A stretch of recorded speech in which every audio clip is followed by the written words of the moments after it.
When we think of the ultimate bombing mission in history, our minds inevitably turn to the atomic bombings of Hiroshima and Nagasaki in August 1945. These bombings, carried out by the United States towards the end of World War II, represent one of the most significant and devastating uses of aerial warfare in human history. But as we reflect on these monumental events, a question arises. What was the first ever recorded bombing raid from an aircraft? This is a moment in history called the aerial bombing of Ain Zara.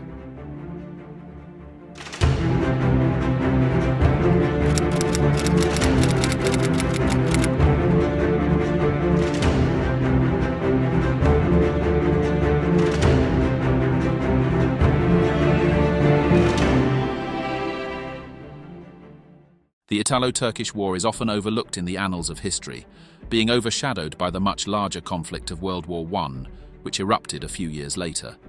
In 1911, the Kingdom of Italy attempted to expand its empire into North Africa, then under control of the Ottoman Empire. During this time, the world of aviation was in its infancy. Planes were capable of flying only 60 to 100 miles an hour at altitudes up to 4,000 feet. Despite these limitations, nations were quick to experiment with aircraft to understand how they could be integrated into military operations. Uses of aircraft were initially for reconnaissance and observation. They would fly over enemy lines to gather information about troop movements, fortifications, and battlefield conditions. They also spotted for artillery fire to relay information back to their gunners for adjustments in targeting. And they were used for mapping and photographic reconnaissance, crucial to planning military operations.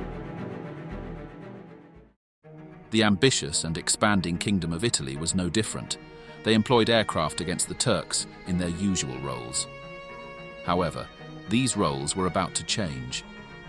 In November 1911, Italian pilot Lieutenant Giulio Gavotti wrote this in a letter to his father. Today, I have decided to try to throw bombs from the aeroplane. It is the first time that we will try this, and if I succeed, I will be really pleased to be the first person to do it. In truth, the Italian leadership requested pilots throw the bombs while on their reconnaissance missions. In Gavotti's letter, he writes, "Today, 2 boxes full of bombs arrived. We are expected to throw them from our planes. It is very strange that none of us have been told about this and that we haven't received any instruction from our superiors. So we are taking the bombs on board with the greatest precaution. It will be very interesting to try them on the Turks." On November 1st, while on a solo mission, Gavotti flew his Etrich Taube monoplane at an altitude of 600 feet over the oasis of Ain Zara, east of Tripoli. With him, he had 4 small bombs, 3 in a case near the seat and the 4th in his front pocket. These bombs were really just Sipeli hand grenades, the same used by infantry troops. They were about the size of a grapefruit and weighed 4 pounds. As Gavotti spotted Turkish tents and troops below, he began dropping the bombs carefully over the side. Again, in Gavotti's letter, he wrote, "I take the bomb with my right hand, pull off the security tag and throw the bomb out, avoiding the wing. I can see it falling through the sky for a couple of seconds and then it disappears. And after a little while, I can see a small dark cloud in the middle of the encampment. I have hit the target." The Italian pilot admitted that little to no damage was inflicted.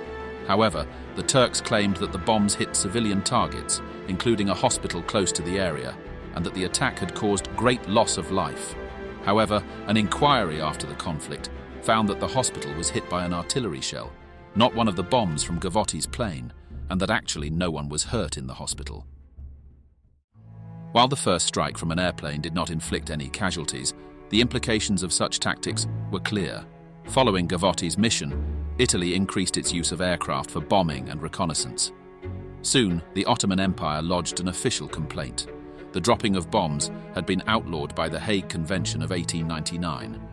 But Italy argued that the text of the ban referred specifically to balloons, as opposed to heavier-than-air aircraft.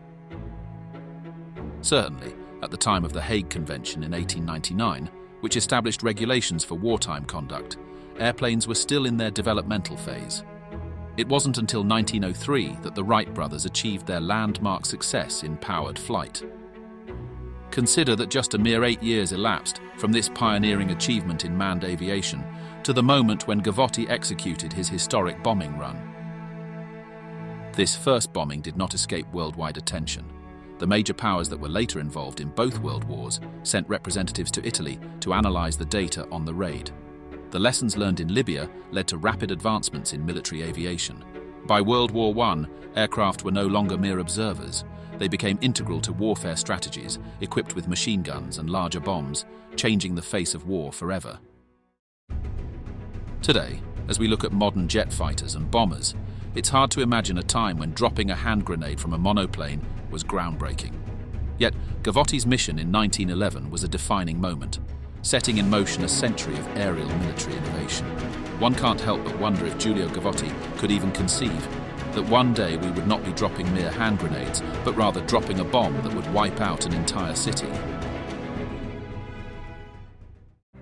Thank you for watching this moment in history. If you liked this episode, please like and subscribe.